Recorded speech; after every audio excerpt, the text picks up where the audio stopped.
ಎಲ್ಲರಿಗೂ ಇವತ್ತಿನ ವ್ಲಾಗಿಗೆ ಸ್ವಾಗತ ಆಯ್ತಾ. ಇವತ್ತು ಬೆಳ್ಳಂಬೆಳಿಗ್ಗೆ ನಾನು ನಿಮಗೆ ಪತ್ರೊಡೆ ತೋರಿಸ್ತಾ ಇದ್ದೇನೆ. ನಮ್ಮ ಮನೆಯಲ್ಲಿ ಇವತ್ತು ಕಾಪಿಗೆ ಪತ್ರೊಡೆ ಆಯ್ತಾ. ನಾನು ತುಂಬಾ ಇಷ್ಟಪಟ್ಟು ತಿನ್ನುವ ತಿಂಡಿಗಳಲ್ಲಿ ಪತ್ರೊಡೆ ಕೂಡ ಒಂದು. ತಿಂಡಿ ಎಲ್ಲ ತಿಂದು ಕೈ ತೊಳೆದು ಬರುವಾಗ ಬಾಳೆಗೊನೆಯಲ್ಲಿ ಉಳಿದಿದ್ದ ಒಂದು 3-4 ಹಣ್ಣು ಕಣ್ಣಿಗೆ ಬಿತ್ತು ನನಗೆ. ಹಾಗೆ ತಿನ್ನುವಂತ ತಿಂದು ಬಾಳೆಹಣ್ಣು ಸಿಪ್ಪೆಯನ್ನು ಚಂಪಿಗೆ ಕೊಡ್ಲಿಕ್ಕೆ ಹೋದದ್ದು ನಾನು. ಇವತ್ತು ಕೆಲಸ ಎಲ್ಲ ಸ್ವಲ್ಪ ಜಾಸ್ತಿ ಇದ್ದ ಕಾರಣ ಇಲ್ವಾ ನಾನು ಈ ವ್ಲಾಗ್ ಮತ್ತೆ ಕಂಟಿನ್ಯೂ ಮಾಡಲಿಲ್ಲ ಮಧ್ಯಾಹ್ನ ತನಕ. ಇಲ್ಲದಿದ್ರೆ ಒಂದೊಂದ್ಸಲ ಹೊರಗೆ ಹೋಗ್ತೇನೆ ನಾನು. ಆದ್ರೆ ಇವತ್ತಿನ ಬಿಸಿಲಿಗೆ ಉಂಟಲ್ವಾ ಮನೆಯೊಳಗೆ ಕೂತ್ಕೊಳ್ಳುವ ಅಂತ ಆಯ್ತು. ಇವತ್ತೆಷ್ಟು ಬೇಗ ಮಧ್ಯಾಹ್ನ ಆಯ್ತು ಅಂತ ಇಲ್ಲ ಆಯ್ತಾ, ಬೇಗ ಸಮಯ ಹೋಯ್ತು ಅಂತ ಆಯ್ತು. ನಾವ್ಯಾವತ್ತು ಊಟಕ್ಕೆ ಕುಚ್ಚಿಲಕ್ಕಿ ಅನ್ನವೇ ಮಾಡುವಂಥದ್ದು. ಇವತ್ತು ಅಮ್ಮ ನನಗೋಸ್ಕರ ಕ್ಯಾಬೇಜ್ ಸಲಾಡ್ ಮಾಡಿದ್ದಾರೆ ಆಯ್ತಾ. ಕ್ಯಾಬೇಜ್ ಸಲಾಡ್ ನನಗೆ ಅಂತೂ ತುಂಬಾ ಇಷ್ಟ. ರೆಸಿಪಿ ತುಂಬಾ ಸುಲಭ ಆಯ್ತಾ. ಕ್ಯಾಬೇಜ್ ಮತ್ತೆ ಈರುಳ್ಳಿಯನ್ನು ಹಾಗೆ ಹಸಿ ಕಟ್ ಮಾಡಿ ಅದಕ್ಕೆ ಗಾಂಧಾರಿ ಮೆಣಸು ಕೂಡ ಹಾಕಿ ಮತ್ತೆ ಉಪ್ಪು ಹಾಕಿದ್ರೆ ಆಯ್ತು. ನನಗೆ ಇದು ತುಂಬಾ ಇಷ್ಟ ಆಗ್ತದೆ. ಮನೆಯಲ್ಲಿ ಕ್ಯಾಬೇಜ್ ಸಾಂಬಾರ್ ಕೂಡ ಮಾಡಿದ್ರು, ಆದ್ರೆ ನಾನು ಕ್ಯಾಬೇಜ್ ಸಲಾಡ್ ಅಲ್ಲೇ ಊಟ ಮಾಡಿದ್ದು. ಸಾಯಂಕಾಲ ಕೆಲಸ ಎಲ್ಲ ಮುಗಿಸಿ ಹೊರಗೆ ಬರುವಾಗ ಉಂಟಲ್ವಾ ಅಮ್ಮ ಪಪ್ಪಾಯಿ ಕಟ್ ಮಾಡ್ತಾ ಇದ್ರು. ಹಾಗೆ ಒಂದು ತಿನ್ನುವಂತ ಆಯ್ತು, ಆಸೆ ತಡಿಲಿಕ್ಕಾಗ್ಲಿಲ್ಲ. ತುಂಬಾ ಸ್ವೀಟ್ ಉಂಟು. ನಮ್ಮದೇ ಮರದಲ್ಲಿ ಆದಂತಹ ಪಪ್ಪಾಯಿ, ಯಾವುದೇ ಒಂದು ಕೀಟನಾಶಕ ಆಗಲಿ ಅಥವಾ ಯಾವುದೇ ರಾಸಾಯನಿಕ ಎಂಥದ್ದು ಹಾಕಲಿಲ್ಲ, ಎಂಥ ಆರೈಕೆ ಇಲ್ಲ, ನೀರು ಕೂಡ ಹಾಕಲಿಲ್ಲ. ಎಷ್ಟು ಒಳ್ಳೆ ಫಲ ಕೊಟ್ಟಿದೆ ಅಂತ ಹೇಳಿದರೆ ತುಂಬ ಒಳ್ಳೆದುಂಟು ಪಪ್ಪಾಯಿ. ನಾನೀಗ ತಿಂದ ಪಪ್ಪಾಯಿ ಹಣ್ಣಿನ ಮರ ತೋರಿಸ್ತೇನೆ ಆಯಿತಾ. ಎಷ್ಟು ವಿಶೇಷ ಮರ ಅಂತ ಹೇಳಿದರೆ ನಾನು ತೋರಿಸ್ತೇನೆ, ನೀವೇ ನೋಡಿ. ಇಲ್ಲಿ ಕಾಣ್ತಾ ಇರೋದು ನಿಮಗೆ ಈ ಪಪ್ಪಾಯ ಮರದ ತುದಿ ಆಯಿತಾ.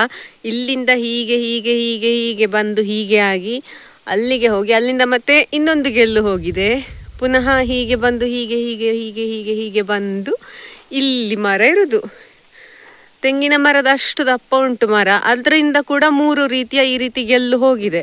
ಉದ್ದ ಹೋಗಿದ್ದದ್ದು ತುಂಡಾಗಿ ಬಿದ್ದ ನಂತರ ತುಂಡದ ಜಾಗದಿಂದ ಬೇರೆ ಬೇರೆ ಆಯಾಮಗಳಲ್ಲಿ ಗೆಲ್ಲು ಬಿಟ್ಟುಕೊಂಡದ್ದಿತ್ತು. ನೋಡಿ ನಿಮಗೆ ಕಾಣ್ತಾ ಇರ್ಬೋದು, ಅಲ್ಲಿ ಕೂಡ ಹೀಗೊಂದು ಗೆಲ್ಲುಂಟು, ಅಲ್ಲಿ ಒಂದು ಗೆಲ್ಲುಂಟು, ಅಲ್ಲಿ ಒಂದು ಗೆಲ್ಲು ಹೋಗಿದೆ. ಒಂಥರ ವಿಚಿತ್ರ ಮರ. ಒಂದು ಪಪಾಯದಲ್ಲಿ ಎಷ್ಟು ತುಂಡುಗಳು ನೋಡಿ ನಿಮಗೆ ಕಾಣ್ಬೋದು. ನಾನು ಕೇವಲ ಫೋಟೋ ತೋರಿಸಿದ್ರೆ ಇಲ್ವಾ ಅದರಲ್ಲಿ ಅದಷ್ಟು ಗೊತ್ತಾಗೋದಿಲ್ಲ.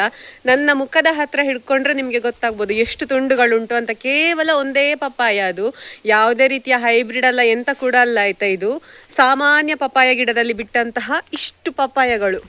ನಮ್ಮ ಮನೆಯಲ್ಲೇ ಬೆಳೆದದ್ದು ಅಂತ ಹೇಳುವಾಗ ಅದರ ಖುಷಿ ಮತ್ತು ಕೂಡ ಬೇರೆ ಅಲ್ವಾ. ಹಾಗಂತ ಹೇಳಿ ಇದು ಮೊದಲನೇ ಸಲ ಬೆಳೆದ ಪಪ್ಪಾಯ ಅಲ್ಲ, ಸಾಕಷ್ಟು ಸಲ ಪಪ್ಪಾಯ ಆಗಿದೆ. ಯಾವತ್ತಿನ ಹಾಗೆ ಇವತ್ತು ಕೂಡ ವಾಕಿಂಗ್ ಬರುವಾಗ ಇಲ್ಲಿ ಹಿಂಬದಿಯಲ್ಲಿ ಅಪ್ಪ ಸ್ನಾನಕ್ಕೆ ಅಂತ ಬಿಸಿ ನೀರ ಹಂಡೆಗೆ ಬೆಂಕಿ ಹಾಕ್ತಾ ಇದ್ರು. ಅಷ್ಟೊತ್ತಿಗಾಗುವಾಗ ಅಮ್ಮ ಕಟ್ ಮಾಡಿರುವಂತಹ ಪಪಾಯಿಯನ್ನು ಬೌಲಲ್ಲಿ ಹಾಕಿ ತಂದು ಕೊಟ್ರು. ಈಗ್ಲೇ ತಿನ್ನು, ಫ್ರೆಶ್ ಆಗಿ ಕಟ್ ಮಾಡಿದಾಗ್ಲೇ ಅಂತ. ಇವತ್ತ್ಯಾಕೋ ನನಗೆ ಹೊರಗೆ ಕೂತ್ಕೊಂಡು ತಿನ್ನುವ ಅಂತ ಅನಿಸಿತು. ಮನೆಯಿಂದ ಹೊರಗೆ ಇಲ್ಲಿ ಗುಡ್ಡದ ಕೆಳಗೆ ಇಲ್ಲಿ ಒಂದು ಮೇಲೆ ಗುಡ್ಡ ಕಾಣ್ತಾ ಇರಬಹುದು. ಮೊನ್ನೆ ನಾಗರ ಹಾವು ಬಂದಿದ್ದ ವಿಡಿಯೋ ಹಾಕಿದ್ದೆ. ಇಲ್ಲಿ ಮೇಲೆ ಅದೇ ಗುಡ್ಡ ಇರೋದು.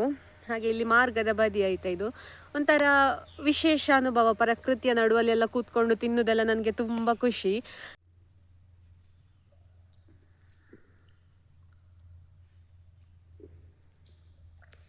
ಪ್ರಕೃತಿಯ ಮಡಿಲಲ್ಲಿ ಕೂತ್ಕೊಂಡು ಪ್ರಕೃತಿ ತಾಯಿ ಕೊಟ್ಟಂತಹ ಫಲವನ್ನು ತಿನ್ನುವುದು.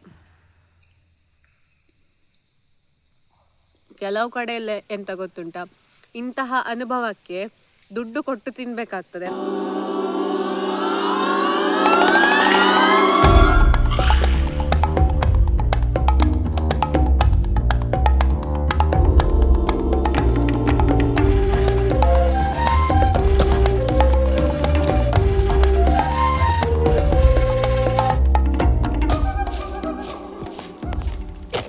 ಹಕ್ಕಿಗಳಿಗೆ ತಿನ್ನಲಿಕ್ಕೆ ಅಂತ ಪಪ್ಪಾಯಿ ನಾವು ಕಟ್ ಮಾಡ್ತೇವಲ್ಲ, ಕಟ್ ಮಾಡಿದ ನಂತರ ಉಳಿದಂತಹ ಸಿಪ್ಪೆ ಆಗಿರಬಹುದು ಅಥವಾ ಹಣ್ಣಿನ ಸ್ವಲ್ಪ ಭಾಗಗಳಾಗಿರಬಹುದು, ಅವುಗಳನ್ನೆಲ್ಲ ಅಲ್ಲಿ ಹಾಕಿ ಬಿಡುದು.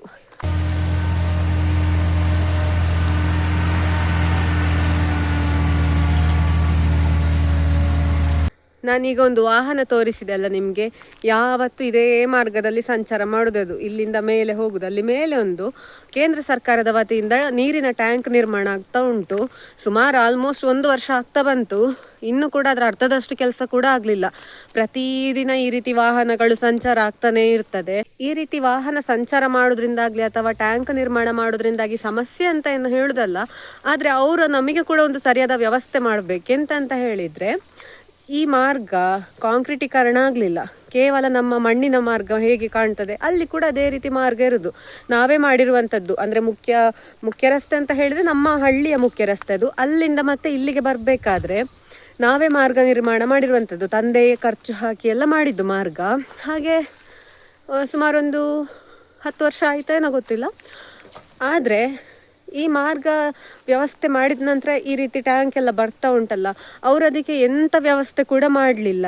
ಒಂದ್ಸಲ ಎಂತ ಮಾಡಿದ್ರು ಅಂತ ಹೇಳಿದರೆ, ಈ ಮಾರ್ಗಕ್ಕೆ ಜಲ್ಲಿ ಹುಡಿ ಎಲ್ಲ ಹಾಕಿ 1-2 ದಿವಸ ರೋಡ್ ರೋಲರ್ ಎಲ್ಲ ಓಡಿಸಿ ಮಾರ್ಗ ಗಟ್ಟಿ ಮಾಡಿ ಕೊಡ್ತೇವೆ ನಿಮಗೆ ಅಂತ ಅಷ್ಟು ಮಾಡಿದ್ರು. ಜಲ್ಲಿ ಹುಡಿ ಹಾಕಿದ ಮಾರ್ಗ ಬಾಳೆತನ ಬರುವುದಿಲ್ಲ, ಅದು ಅವರಿಗೆ ಕೂಡ ಗೊತ್ತುಂಟು.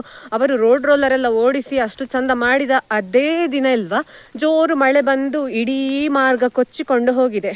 ಅದಕ್ಕಿಂತ ಜಲ್ಲಿ ಹುಡಿ ಹಾಕುವುದಕ್ಕಿಂತ ಮೊದಲು ಮಣ್ಣಿನ ಮಾರ್ಗ ಸ್ವಲ್ಪ ಸುವ್ಯವಸ್ಥಿತ ರೀತಿಯಲ್ಲಿ ಆದರೂ ಇತ್ತು. ಅಂದರೆ ನಮ್ಮ ಗಾಡಿ ಹೋಗುವ ಹಾಗೆ ಕಡೆ ಪಕ್ಷ ಯಾವುದೇ ತೊಂದರೆ ಇಲ್ಲದೆ ಹೋಗ್ತಾ ಇದ್ವಿ. ಆ ಜಲ್ಲಿ ಕಲ್ಲು ಹಾಕಿ ಮಳೆ ಬಂದು ಮಾರ್ಗ ಹಾಳಾದ ನಂತರ ಉಂಟಲ್ವಾ, ಅದರಲ್ಲಿ ಪಟ್ಟಂತಹ ಪಾಡು ನಮಗೆ ಅಷ್ಟೇ ಗೊತ್ತು. ಅಪ್ಪನಿಗೆ ಗಾಡಿಯಲ್ಲಿ ಹೋಗುವಾಗೆಲ್ಲ ತುಂಬ ಕಷ್ಟ ಆಗ್ತಿತ್ತು. ಹಾಗೆ ಇಲ್ಲಿ ಮತ್ತೆ ಯಾರು ಜಾಸ್ತಿ ತಲೆ ಕೊಡಲಿಲ್ಲ, ಏನೋ ಗೊತ್ತಿಲ್ಲ. ಮತ್ತೆ ಅಪ್ಪ ಸುಮಾರು ಸಲ ಅವರ ಹತ್ರ ಹೋಗಿ ಹೇಳಿ ಅದಾದ ನಂತರ ಜಲ್ಲಿ ಕಲ್ಲನ್ನೆಲ್ಲ ತೆಗೆಸಿ ಮತ್ತೆ ಮಣ್ಣನ್ನೆಲ್ಲ ಸೆಟ್ ಮಾಡಿ ಈಗ ಕೇವಲ ಮಣ್ಣಿನ ಮಾರ್ಗವೇ ಉಂಟು. ಮತ್ತೆ ಅವರು ಜಲ್ಲಿ ಹಾಕುವ ಗೋಜಿಗಾಗಲಿ ಅಥವಾ ಕಾಂಕ್ರೀಟೀಕರಣ ಮಾಡುವ ಗೋಜಿಗಾಗಲಿ ಹೋಗಲೇ ಇಲ್ಲ. JCB ಎಲ್ಲ ತಂದು ರೋಡ್ ರೋಲರ್ ಎಲ್ಲ ಓಡಿಸಿ ಸೆಟ್ ಮಾಡಿದ ಕಾರಣ ಮಣ್ಣಿನ ಮಾರ್ಗ ಸ್ವಲ್ಪ ಸುವ್ಯವಸ್ಥಿತವಾಗಿ ಉಂಟು. ಆದರೆ ಧೂಳು ಅಂತ ಹೇಳಿದರೆ ಕಂಡವಟ್ಟೆ ಧೂಳು ಉಂಟು. ಈ ರೀತಿ ಅವರು ಪ್ರತಿ ದಿವಸ ಸಂಚಾರ ಮಾಡುವಾಗ ಒಂದು ಕಾಂಕ್ರೀಟೀಕರಣ ಏನಾದರೂ ಮಾಡಿಕೊಟ್ರೆ ನಮಗೆ ಕೂಡ ಸಹಾಯ ಆಗ್ತದೆ. ಹಾಗೆ ಅವರಿಗೂ ಕೂಡ ತುಂಬ ಲಾಭ ಆಗ್ತದೆ. ಯಾಕಂತ ಹೇಳಿದರೆ ಇಲ್ಲಿ ವಾಹನ ಹೋಗುವಾಗ ತುಂಬ ಕಷ್ಟ ಆಗ್ತದೆ. ಕಾರೆಲ್ಲ ಬಂದರೆ ಇಲ್ಲಿಂದ ಮತ್ತೆ ಮೇಲೆ ಹೋಗುವುದೇ ಇಲ್ಲ. ಎಷ್ಟು ಒಂದು ಕಷ್ಟಪಟ್ಟು ಹೋಗ್ತಾರಂತ ಹೇಳಿದರೆ, ಅಷ್ಟೆಲ್ಲ ಕಷ್ಟಪಡುವ ಬದಲು ಒಂದು ಕಾಂಕ್ರೀಟ್ ಇಲ್ಲಿಂದ 10 ಅಷ್ಟು ಜಾಗದಲ್ಲಿ ಹಾಕಿದರೂ ಆಗ್ತಿತ್ತು. ಮತ್ತೊಂದು ಸಮಸ್ಯೆ ಅಂತ ಹೇಳಿದರೆ, ನಾನೀಗ ಮನೆಯಲ್ಲಿ ಕೆಲಸ ಮಾಡ್ತಾ ಇರುವಂಥದ್ದು. ಕೆಲವು ಕಂಪನಿಗಳು ಹೈಬ್ರಿಡ್ ವರ್ಕ್ ಮೋಡ್ ಕೊಟ್ಟಿದ್ದಾರೆ. ಹಾಗಿರುವಾಗ ಮನೆಯಲ್ಲಿ ಕೆಲಸ ಮಾಡುವ ಪರಿಸ್ಥಿತಿ ಬಂದಾಗ ನಮಗೆ ಮನೆಯಲ್ಲಿ ವೈಫೈ ಇಲ್ಲದೆ ಕೆಲಸ ಮಾಡಲಿಕ್ಕೆ ಆಗೋದಿಲ್ಲ. ಇಂತಹ ಗುಡ್ಡಗಾಡು ಪ್ರದೇಶ ಇದ್ದರೆ ಅದು ನೆಟ್ವರ್ಕ್ ಕೂಡ ಇರೋದಿಲ್ಲ ಅಲ್ವಾ. ಹಾಗಿರುವಾಗ ನಮ್ಮಲ್ಲಿ ವೈಫೈ ವ್ಯವಸ್ಥೆಯಾಗಿ ತುಂಬ ವರ್ಷ ಆಯಿತು.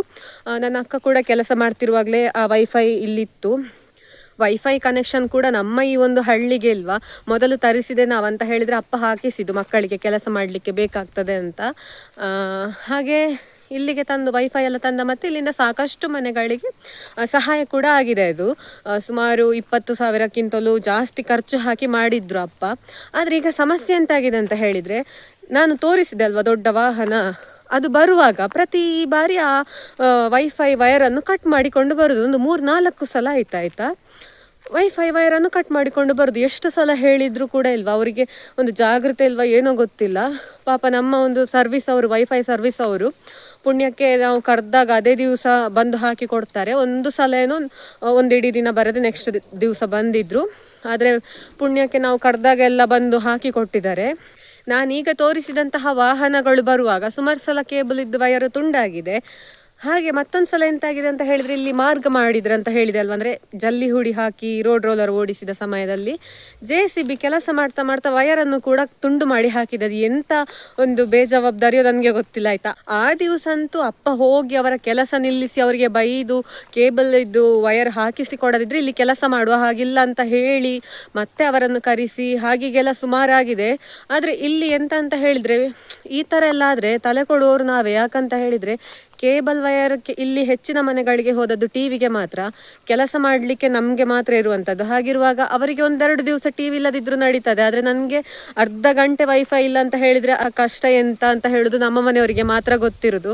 ಹಾಗಿರುವಾಗ ಅಂತಹ ಇದಕ್ಕೆಲ್ಲ ನಾವೇ ತಲೆ ಕೊಡಬೇಕಾಗ್ತದೆ. ಕೇಂದ್ರ ಸರ್ಕಾರದ ವತಿಯಿಂದ ನಿರ್ಮಾಣವಾಗುವಂತಹ ಟ್ಯಾಂಕ್ ಸಾಕಷ್ಟು ಜನರಿಗೆ ನಿಜವಾಗ್ಲೂ ಉಪಯೋಗ ಆಗ್ತದೆ, ಒಳ್ಳೆ ಕೆಲಸವೇ, ಇಲ್ಲ ಅಂತ ಹೇಳುವುದಿಲ್ಲ. ಆದರೆ ಆ ಟ್ಯಾಂಕ್ ನಿರ್ಮಾಣ ಮಾಡುವಂತಹ ಭರದಲ್ಲಿ ಆ ಒಂದು ಗ್ರಾಮಸ್ಥರಿಗೆ ತೊಂದರೆ ಆಗದಂತೆ ಕೆಲಸ ಮಾಡಿದರೆ ಅದು ಮತ್ತಷ್ಟು ಉತ್ತಮ ಅಂತ ನಾವು ಹೇಳುವಂಥದ್ದು. ಇಲ್ಲಿ ನೋಡಿ, ಅಕ್ಕನ ಮನೆಯಿಂದ ತಂದ ಗುಲಾಬಿ ಗಿಡದಲ್ಲಿ ಮುಗ್ಗು ಬಿಟ್ಟಿದೆ ಅಂತ ಅಮ್ಮನಿಗೆ ಭಾರಿ ಖುಷಿ. ತುಂಬಾ ಕಷ್ಟದಲ್ಲಿ ಬದುಕಿದ್ದು ಅಂತ ಹೇಳ್ತಾ ಇದ್ರು. ಈ ಗಿಡದಲ್ಲಿ ಹೂವಾದಾಗ ನಾನು ನಿಮ್ಗೆ ತೋರಿಸ್ತೇನೆ ಆಯ್ತಾ. ನಾನು ಸಾಧ್ಯವಾದಷ್ಟು ಮಟ್ಟದಲ್ಲಿ ಪ್ರತಿದಿನದ ಹಾಗೆ ವ್ಲಾಗ್ ಹಾಕಲಿಕ್ಕೆ ಟ್ರೈ ಮಾಡ್ತಾ ಇದ್ದೇನೆ. ನನಗೆ ಗೊತ್ತಿಲ್ಲ ಎಷ್ಟು ಜನಕ್ಕೆ ಇದು ತಲುಪ್ತಾ ಉಂಟು, ಯಾರೆಲ್ಲ ನನ್ನನ್ನು ಪ್ರತಿನಿತ್ಯ ಫಾಲೋ ಅಪ್ ಮಾಡ್ತಾ ಇದ್ದೀರಾ, ನನ್ನ ವ್ಲಾಗ್ಸನ್ನು ನೋಡ್ತಾ ಇದ್ದೀರಾ ಅಂತ. ನಿಮ್ಮ ಒಂದು ಪ್ರೋತ್ಸಾಹ ನನಗೆ ಹೀಗೆ ಇರಲಿ ಅಂತ ಕೇಳಿಕೊಳ್ತೇನೆ. ನಾನು ಹಾಕುವಂತಹ ವಿಷಯಗಳು, ಹೇಳುವಂತಹ ಮಾಹಿತಿಗಳು ನಿಮ್ಮ ಸ್ನೇಹ ಬಳಗದಲ್ಲಿ ಯಾರ್ಯಾರಿಗೆ ಇಷ್ಟ ಆಗ್ತದೆ ಅಂಥವರಿಗೆಲ್ಲ ನನ್ನ ವಿಡಿಯೋವನ್ನು ಶೇರ್ ಮಾಡಿ ಅಂತ ಕೇಳಿಕೊಳ್ತಾ ಮುಂದಿನ ವಿಡಿಯೋದಲ್ಲಿ ಸಿಗ್ತೇನೆ. ಬಾಯ್ ಬಾಯ್.